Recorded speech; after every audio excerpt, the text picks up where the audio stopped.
Poviem to úplne jasne. Dnes je 7. januára. Oficiálne sa nachádzame v nebezpečnej zóne. Pred 2 dňami na palube Air Force One Trump povedal svetu, aby sa so mnou o Grónsku rozprávali o 20 dní. To znamená, že termín je 26. januára 2026. Kým médiá sú rozptýlené dôsledkami vo Venezuele, superveľmoc sa pripravuje posunúť hranice globálnej suverenity. Sledujem to už mesiace a záznamy sú jasné. Nežartuje, telegrafuje. A napriek tomu svet sleduje túto situáciu, ako by išlo o reality show a nie o geopolitickú popravu. Denník The Economist práve informoval, že Trumpova administratíva sa snaží prinútiť Grónsko k dohode, ktorá by mu umožnila slobodne konať v rámci územia. Americkí predstavitelia pestujú myšlienku nezávislosti a usilujú sa o prehlbenie rozdelenia s Dánskom. Trumpova administratíva pracuje na dohode, ktorú predloží Grónsku. Donald Trump opakovane prirovnával túto situáciu k veľkej realitnej transakcii, ktorá by Grónčanom priniesla veľké bohatstvo. Jednou z možností, o ktorých sa diskutovalo, je vytvorenie dohody o voľnom pridružení, CAFA, pre ostrov. Táto dohoda sa tradične uplatňovala na malé tichomorské štáty a umožňuje USA ozbrojeným silám voľne pôsobiť v signatárskych krajinách a zároveň ponúka výhodu bezcolného obchodu. Dáni už na takúto možnosť reagovali s tým, že Grónsko už hostí americkú vojenskú základňu, ktorá dáva Spojeným štátom veľkú voľnosť v tom, ako tam pôsobia. Konkrétne, Američania nemajú žiadne výslovné obmedzenia, pokiaľ ide o počet vojakov, ktorých môžu v Grónsku nasadiť. Avšak akékoľvek významné zvýšenie alebo zmena americkej vojenskej prítomnosti si vyžaduje súhlas Dánska. Pokiaľ ide o postoj grónskych úradov k tejto otázke, The Economist píše, že sa zatiaľ vyhýbali dialógu. Čo sa týka podnecovania rozdelenia a presadzovania myšlienky nezávislosti, začalo sa to, keď viceprezident J.D. Vance navštívil Grónsko v marci minulého roka. Tam hovoril o nedostatkoch dánskej vlády a o tom, že USA budú hovoriť s obyvateľmi Grónska, nie s úradmi v Kodani. Nedávno, minulý mesiac, USA, prezident tiež vymenoval osobitného vyslanca pre ostrov, CIA a Národnú bezpečnostnú agentúru. Tiež zintenzívnili sledovanie hnutia za nezávislosť Grónska a boli poverené identifikáciou miestnych obyvateľov, ktorí sympatizujú s postojmi Spojených štátov. Washington nielenže hrozí Dánsku, ale aktívne šepká miestnym obyvateľom. Vidím správy o masívnych pôžičkách bývalej banky IM a bezpečnostných zárukách, ktoré sa ponúkajú priamo Nielsenovej administratíve v Nuuk. Odkaz je jednoduchý. Dánsko vás nedokáže ochrániť, ale my áno. Snažia sa vkliniť klin medzi kolóniu a korunu. Je to profesionálne nátlakové pôsobenie v tej najlepšej podobe. Kým si dánsky premiér uvedomí, čo sa stalo, grónska opozícia už bude mať podpísané memorandum o porozumení, ktoré v podstate vymení dánsku vlajku za americkú. Je to výmena suverenity za bezpečnosť, ktorú nikto nezastavuje. Tu je časť, ktorá by vám mala zdvihnúť tlak. Trump je pripravený podpáliť dom, aby získal kľúče. Bol explicitný. Ak NATO stojí v ceste zaisteniu bezpečnosti Arktídy, potom USA je vonku. NATO vníma ako delikventský klub, ktorý chce americkú ochranu bez toho, aby sa vzdal amerických záujmov. Dánsky premiér Mette Frederiksen tu vyhlásil, že útok na Grónsko je koncom NATO. Trumpova odpoveď? Dobre. Už teraz obchádza trilaterálne výbory. Nechce si sadnúť za stôl. Chce vlastniť izbu. Jemu. Grónsko je zlatou kupolou protiraketovej obrany. Ak je NATO cenou za úplnú kontrolu nad vesmírnou základňou Patufik a nerastmi Stamburis, zaplatí ju bez váhania. Kde sú paralely? Keď Rusko anektovalo Krym, nazvali sme to nezákonnou anexiou. Keď sa presunuli na Kyjev, nazvali sme to útočnou vojnou. Ale keď sa USA pripravujú pohltiť ostrov, ktorý im nepatrí, ticho z Bruselu je ohlušujúce. Pre Grónsko nevlajú žiadne modrožlté vlajky. Nie sú žiadne mimoriadne zasadnutia OSN, na ktorých by skutočne záležalo.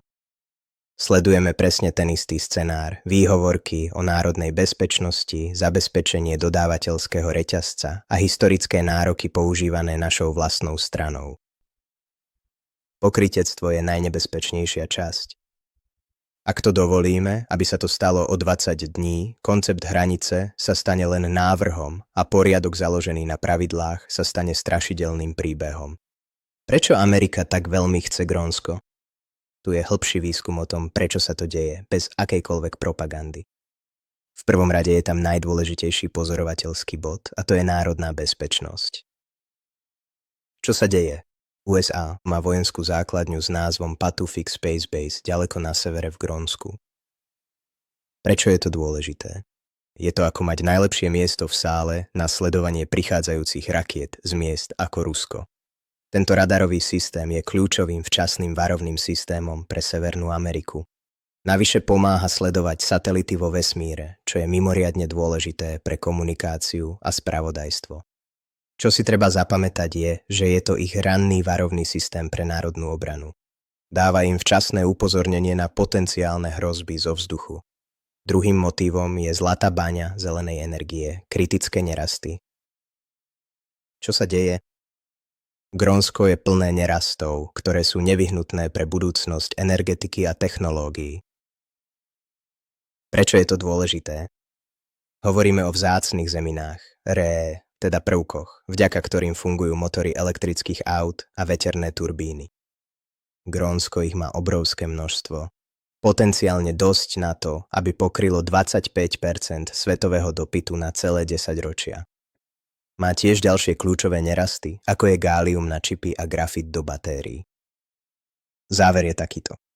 Toto nie sú len obyčajné kamene. Sú to stavebné kamene pre čistú energetickú budúcnosť a pokročilé technológie, na ktoré sa spoliehame. Získavanie týchto surovín z Grónska znamená menšiu závislosť od krajín ako Čína.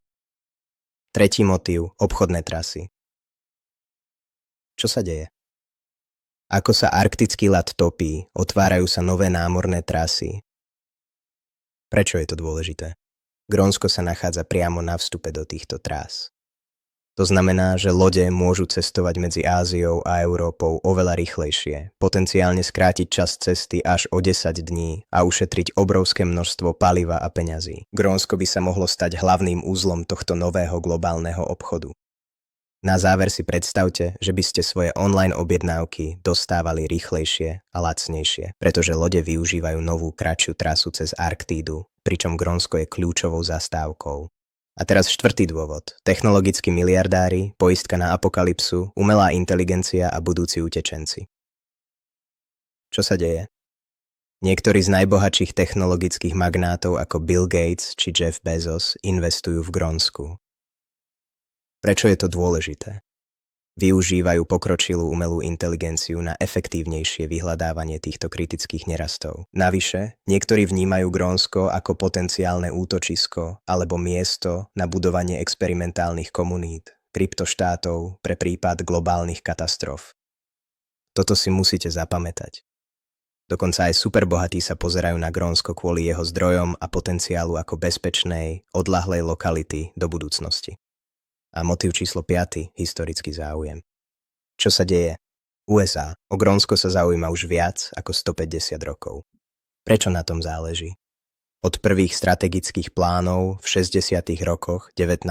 storočia až po ponuky na jeho kúpu za $100 miliónov v zlate po druhej svetovej vojne USA Grónsko neustále považoval za dôležité. Tento záujem sa v posledných rokoch opäť silno objavil, pričom návrhy boli predložené dokonca aj v rokoch 2019 a 2024 až 2025. To, čo si musíte zapamätať, je toto. Toto nie je nový nápad. Je to dlhodobý strategický cieľ, ktorý sa stále znovu objavuje. A posledný dôvod, zvrchovanosť a miestna kontrola. Čo sa deje?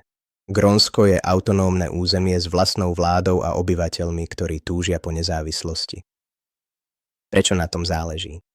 Majú vlastné priority, ako napríklad ochranu svojho životného prostredia. V roku 2021 zakázali ťažbu uránu a rozvíjajú svoju ekonomiku podľa vlastných predstáv. Neodovzdajú len tak svoje zdroje.